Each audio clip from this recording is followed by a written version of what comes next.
All right, so this is how you track on MyFitnessPal. I'm going to start here by putting my bowl on my scale and zeroing it out to make sure it starts at 0. You can track in grams or ounces, it doesn't matter. I'm going to do egg whites, so I'm going to pour my egg whites there until it hits about 65 grams is what I want.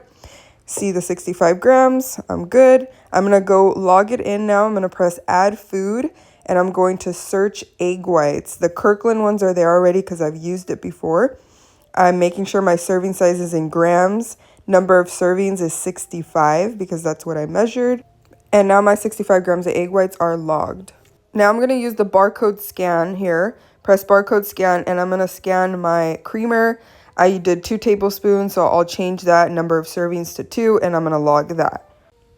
So Gloria, what do I do if I'm trying to log something that I don't know the ingredients of? Well, let's say somebody gave you an apple cake and it looks delicious, but you have no idea what it's made out of. That's okay. We're going to guess and do our best. So I'm going to go into log food and I'm literally just going to put in apple cake, and whatever comes up, I'm going to use that one. If I ate 1 piece, I'm just going to log it as 1 piece. It's close enough and it'll get us what we want.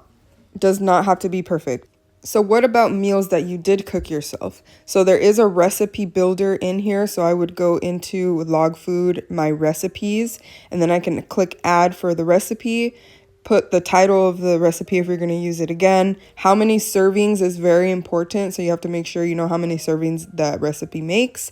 And then from there, you're just going to literally add the ingredients. It says there, do it 1 line at a time.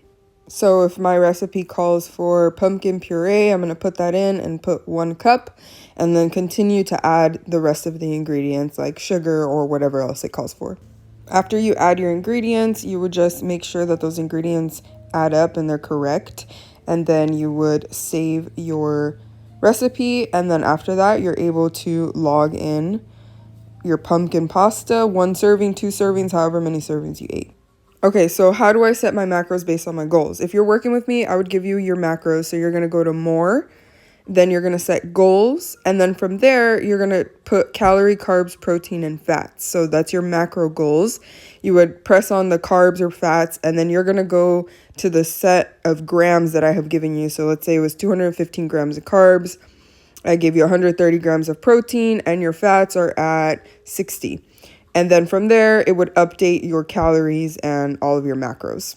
So once you've set that, now when you go to your dashboard, you can see your carbs, fats, and protein, how many calories you should be hitting. And as you're logging your food throughout the day, it'll kind of count down and show you what you have left of each. All right, and that is pretty much it, the whole rundown for MyFitnessPal. A couple things to keep into consideration is that if you want to use the scanning feature, that is premium, so you have to pay for it. And if you want to do the macro breakdown where it shows you how many macros and calories you have left for the day, backwards, that is also premium. So I think it's totally worth it to do premium. You don't have to. It's only about 100 something bucks for the entire year.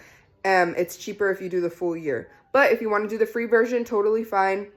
You'll just have to manually log in some things, which is fine because MyFitnessPal pretty much has almost everything, all the foods. So if you do grab a protein bar off the shelf somewhere, you can just put in the name of that protein bar and it will be there.